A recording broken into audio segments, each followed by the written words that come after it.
here's the crux of what everybody gets wrong. We try to suppress that part. We try to like exile the negativity, get rid of the addict, change these bad habits. We're always kind of talking to ourselves like a crazy person anyways, but we pretend that that's not okay. What I'm talking about is not achievement. There's a way that you can be like an incredibly achievement, success-oriented person and have tons of demons that haunt you. So, because the thing is that if you get these messages from the parts of yourself, if you don't take action on it, it shuts down.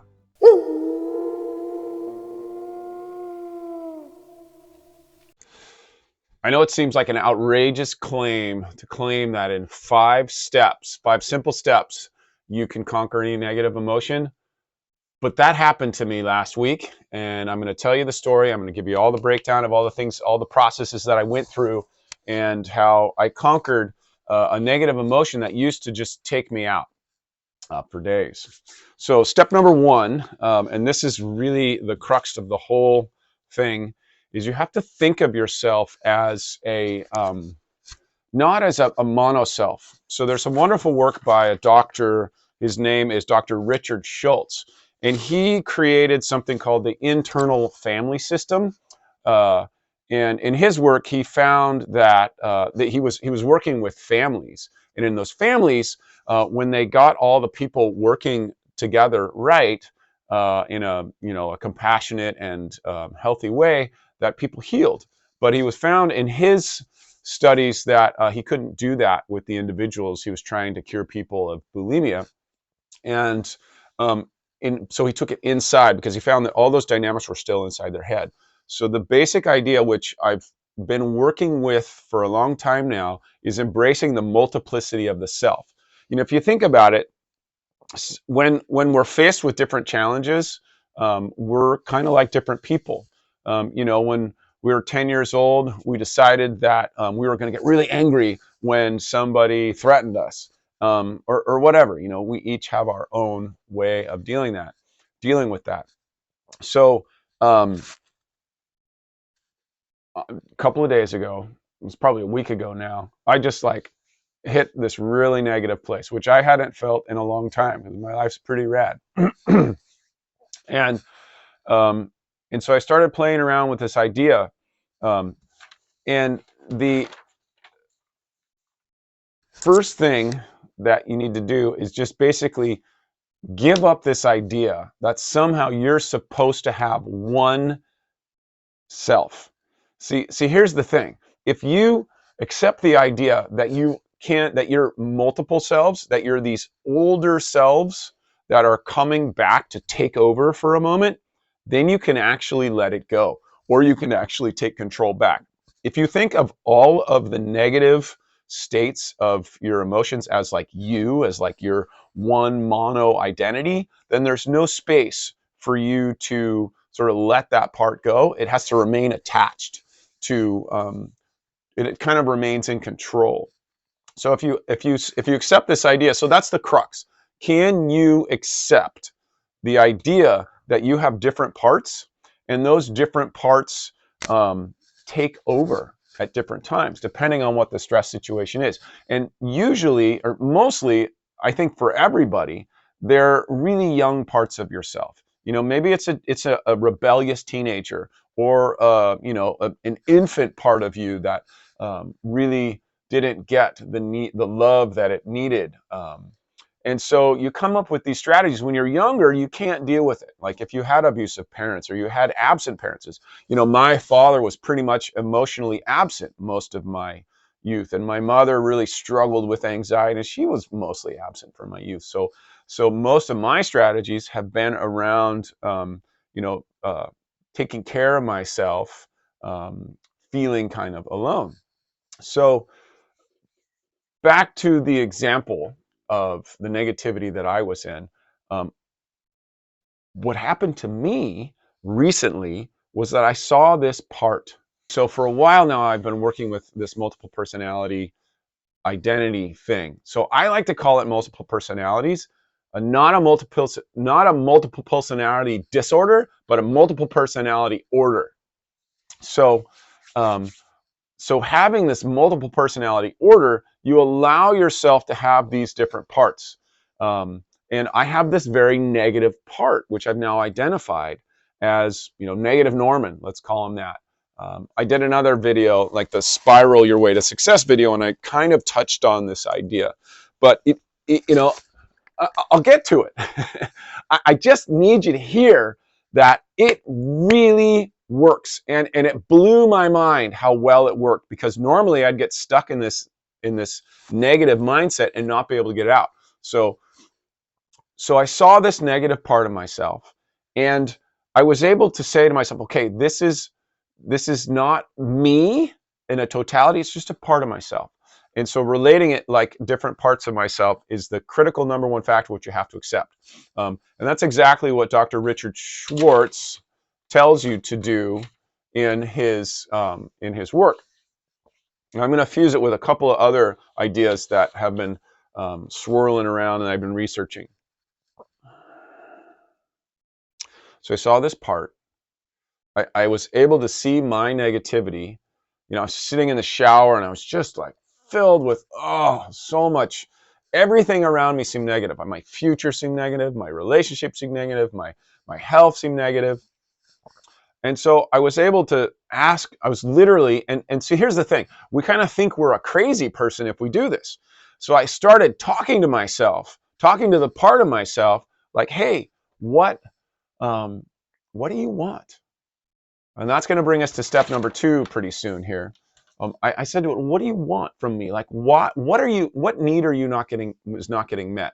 So what Dr. Richard Schwartz is that these parts of yourself are trying to protect you, but they're protecting you the way, a kid would, or like a teenager, a baby. And they're applying strategies that no longer work. Years ago, I did a course called the Wisdom Course, and we used to name the age of how we were acting. And that's this very similar idea. You see that somehow this older part of yourself has now taken over. I have a friend who's in my men's group, and last night he was talking about how he had this part of himself. His strategy was he would go ice cold and remove himself. And he realized that at 55 years old, when he was doing this with his wife, that it was a teenager. This 16-year-old teenager would come out and go ice cold in his family with his mother. And so when you start identifying these parts of yourself, you can see that they've taken over. So they take over the control mechanism, whatever that is, in the the prefrontal cortex. They're now in charge. So then you can ask them to give you back control of your life. And here's the thing that Dr. Schwartz says, and he's totally right about this, is you ask them in a way in which you're not trying to, this is what everybody gets wrong. Here's the crux of what everybody gets wrong. We try to suppress that part. We try to like exile the negativity, get rid of the addict, change these bad habits. And instead, what you need to do is thank them. Joseph Campbell says this great thing, like whenever you're trying to exercise your demons, make sure you don't throw out the best part of yourself. And there's this great old story about the tar monster. And the warrior goes with his sword and tries to stab the tar monster, and it sticks to it. And then he punches him, and it sticks to it. And the other hand sticks to it, and he kicks it, and it sticks to it. And the other hand kicks to it, and then he headbutts it, and then he's just stuck, And the tar monster is like, well, there you go, And finally, the guy goes, okay, I get it. I'm not going to be able to fight you. I'm stuck to you. So what do you want from me? And then the tar monster's like, well, I want to protect you, and then shows him what he needs. So it's the same idea. All of this wisdom is infused in these ancient stories. But the point is that if you fight a negativity, if you fight an anger, or if you fight or run from these negative parts of yourself, they grow and they entrench. So instead, what you have to do is approach them with what I'm calling courageous curiosity. So you have to go towards these quote unquote demons or negative parts of yourself with a courageously open questioning. So when you approach this part of yourself, So for example, I'm in the shower, I'm just thrashed, full negative mindset, everything looks like crap. Um, and I, number one, so the steps are, again, number one, you have to accept, you have to create a belief that you are multiple parts. And go as far as you can, like multiple personality order. I really like that.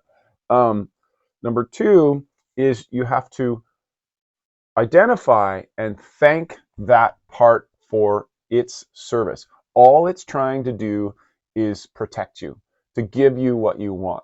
So when you approach it, so when I approach this negative part of myself, and the reason I really want to make this video and I'm so excited about it is that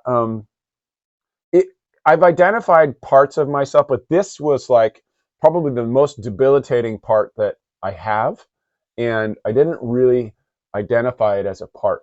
And so at some point, this very negative, critical part of myself, it helped me when I was a kid. It helped me get out of something.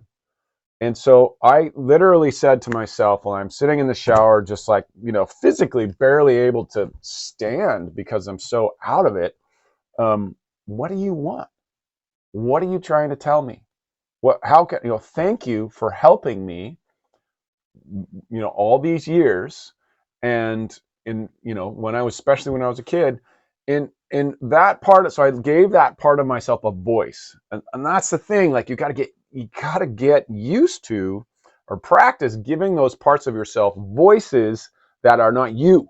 It's like, because we think that all the voices in our head are me, but they're not. Like you is that point of perception and action, but not all the monologues. The monologues are just monologues. They come and go. And if you're on any type of growth path and you've really done any work, you'll see that those monologues change. So, and even if you're just beginning that path, you just give yourself space to let the monologues change. Like, don't identify with the monologues, just identify with, and all spiritual traditions point to that, the silent observer within. So start identifying with the silent observer within, and that point of choice. You have a point of choice at all points in time. You can observe and you can choose. The thoughts and the ideas and the monologues, those are all sort of separate parts, things that are malleable. So back to this embracing, thanking, and then asking this part of yourself, what do you want from me? So when I asked that part of myself what it wanted from me, it told me literally, I got to do this stuff I'm doing right now. It says, don't worry about subscribers, don't worry about viewership, don't worry about whether anybody understands what you're saying or whether it's, whether it's gonna bring you the other things that you want in life. You've got to do this work because you've been thinking about it and talking about it for years, and you're not doing it at the level that you could and should be doing it at. And that was it. So it gave me that message when I was able to sort of separate it out and see it as give it its own sort of identity. So that's that idea of separating it out and giving it its own identity. I want to take it to a business point. So one of the most successful business books of all time is Napoleon Hill's Think and Grow Rich. And most people don't talk about his last chapter in his book.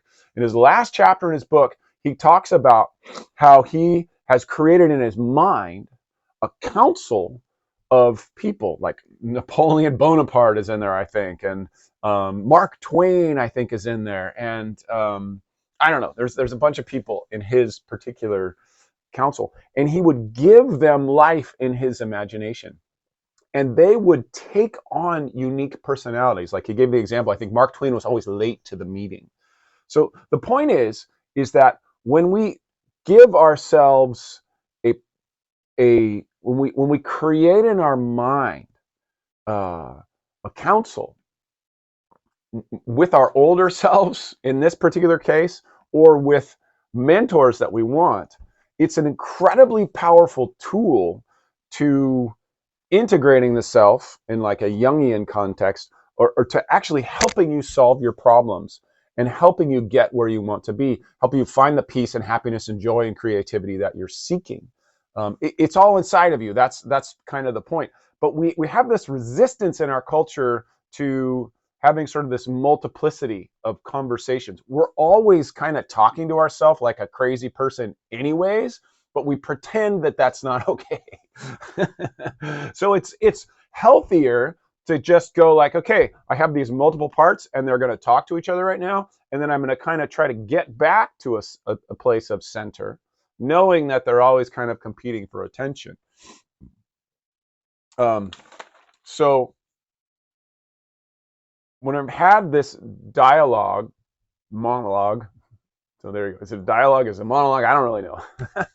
It's technically a monologue because it's in my own head, but giving it more of a unique, separate identity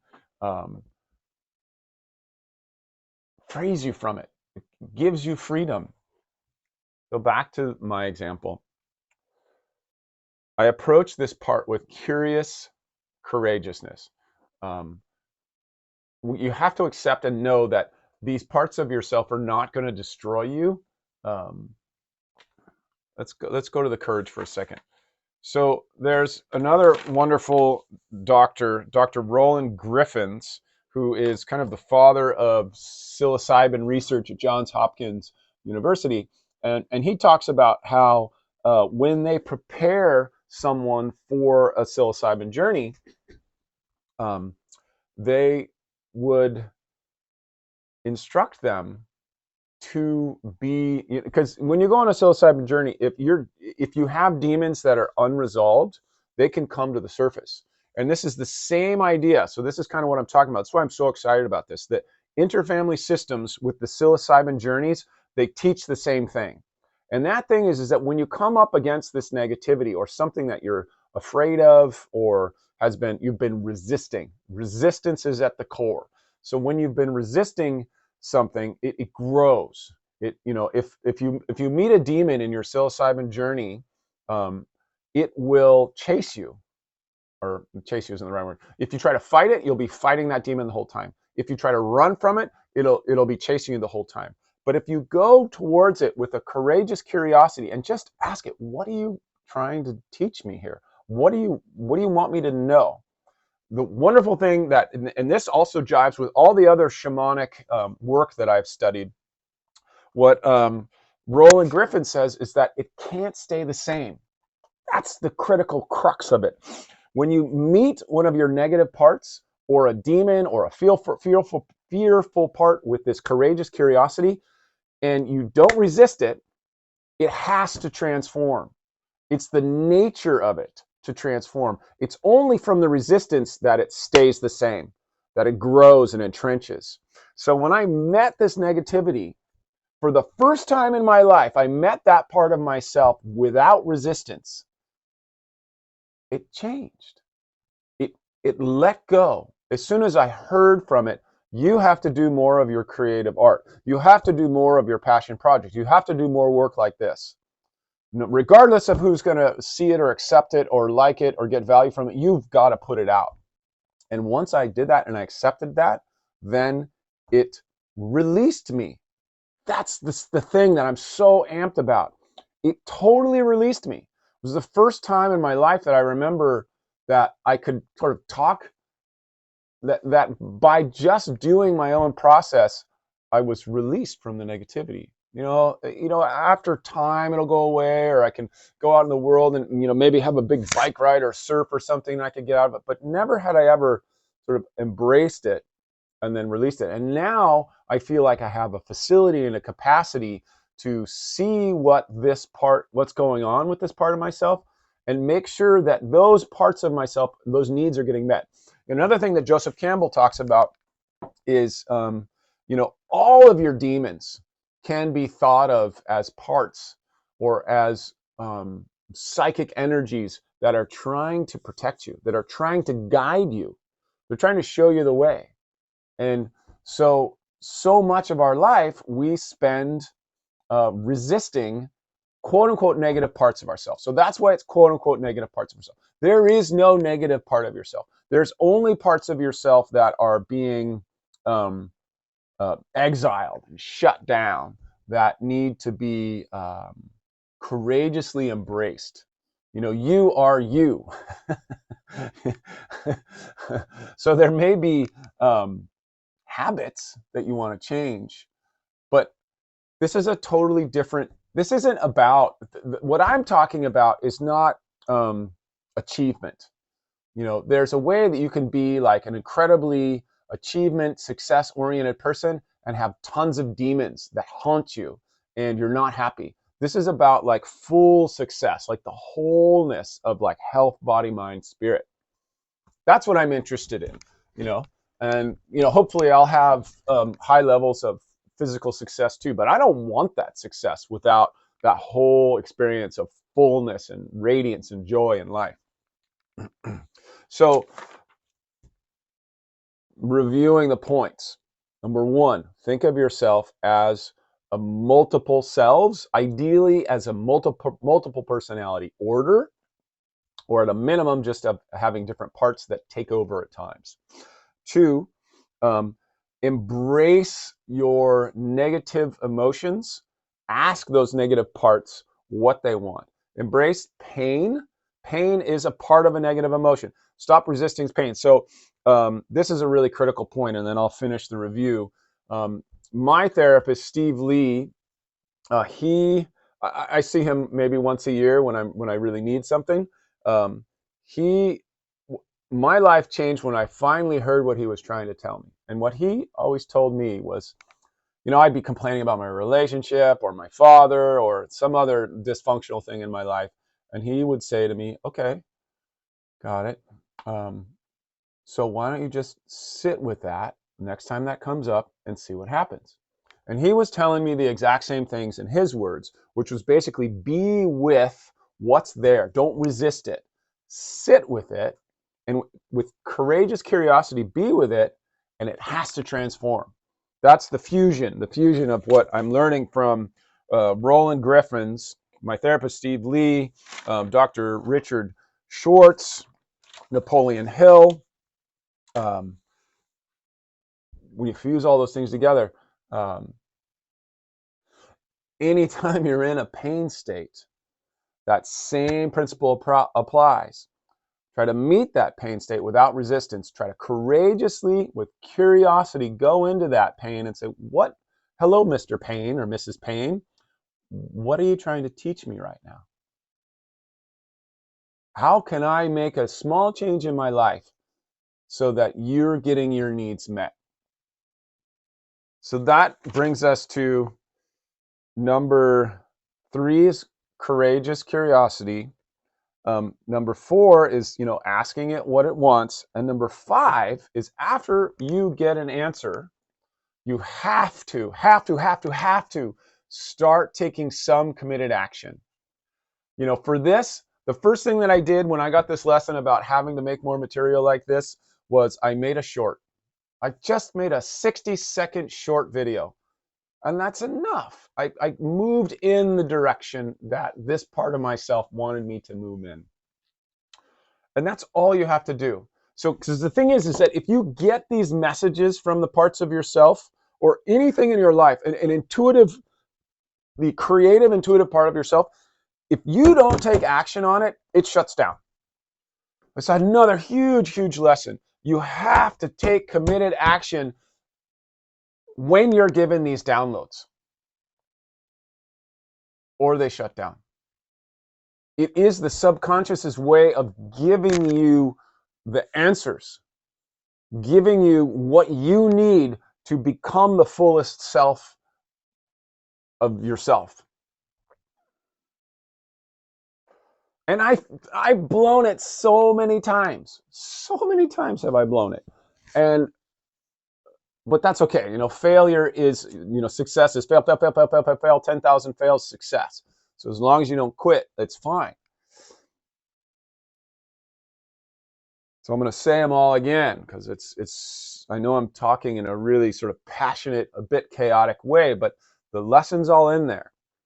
Number one, think of yourself as multiple selves, multiple personality order. Number two, embrace your pain and your demons.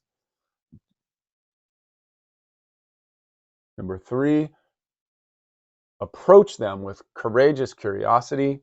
Number four, talk to them. Talk to yourself like a crazy person. Find that place where you can hear what those parts, those multiple selves are saying to you. And then finally, you got to do something. Whatever it is that they tell you to do, you got to do something that's aligned with that. It doesn't have to be big. It's just got to be a little bit.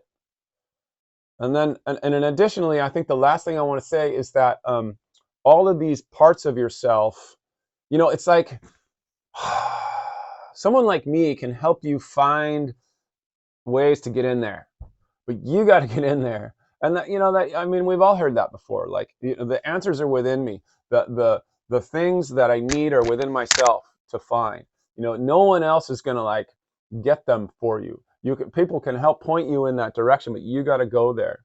And then another thing I guess I want to leave you with is that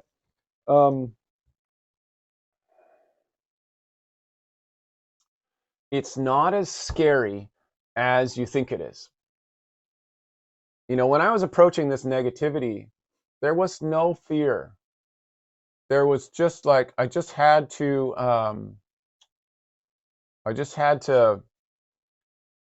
embrace it. I just had to listen.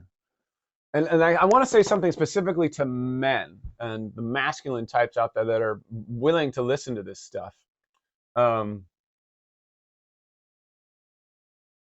This whole approach goes counter to the patriarchal masculine ethos of warrior fighting. Because when you fight this part, you create an entrenched resistance dynamic where there's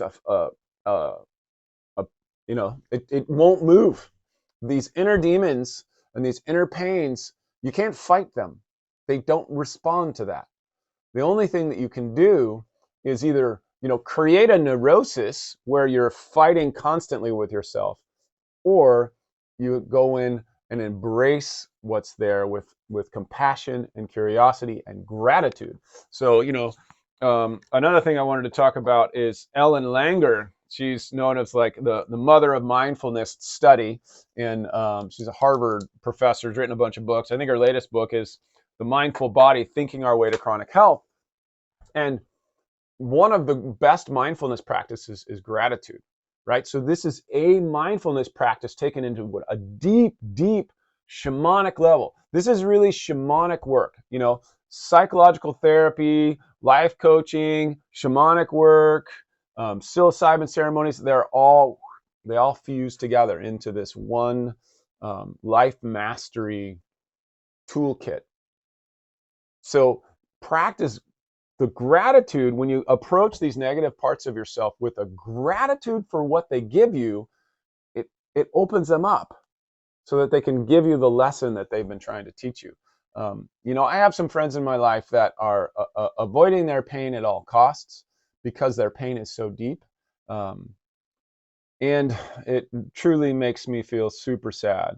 You know, I mean, one of the things that my therapist used to say to me, or will still say to me if I go back to him again, I'm sure, is, you know, go into these parts, but go in with grace and ease and gentleness. So don't, you know, if you're going into the pain part, like your most emotional pain part of your body and your mind and your history, sit with it. But then when you can't sit with it anymore, or if you don't get a message or a lesson, it's okay to let go. You know, another thing I really want to say right here is that for those of you that have struggled with addiction, myself included, change your relationship with your addictive self, your addictive part, that addictive personality. You know, it literally is like a different person that sort of takes over, right? Takes over to that time and says, I got to go have more ice cream, more beer, more whatever. Shopping, social media, there's so many addictions out there right now. Screen time. Start thanking that part of yourself for trying to take care of you. You know, for me, my addictive part wants me to have fun. wants me to be happy, wants me joyful, wants me not to be a workaholic, wants me to, let go and relax sometimes. So I have to go and negotiate with that part of myself and say, like, okay, I'm going to take a free day today. I'm going to go surfing. I'm going to go hiking. I'm going to relax. I'm going to just watch a movie.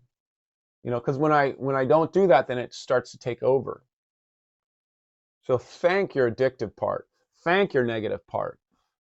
Gratitude. It's a mindfulness practice. Okay. Multiple personality order. Embrace the demons and the pain as much as you can, gently. Approach those parts of yourself with a courageous curiosity. Ask them what you number 4, ask them what they are trying to teach you. What do they need from you? And then 5, take some action. Anything. I guarantee you, if you do these steps, your life will transform. It will take a little bit. I don't know how long it's going to take you. It could be quick. It all depends on how much willingness, how much resistance you're willing to let go, and how much you practice sort of being with yourself. But you can do it. I wish you the best of luck. I wish you success in your life. Leave questions and comments on YouTube. I don't generally check the podcast platforms, but that's it. Hope that's helpful. Have a wonderful day.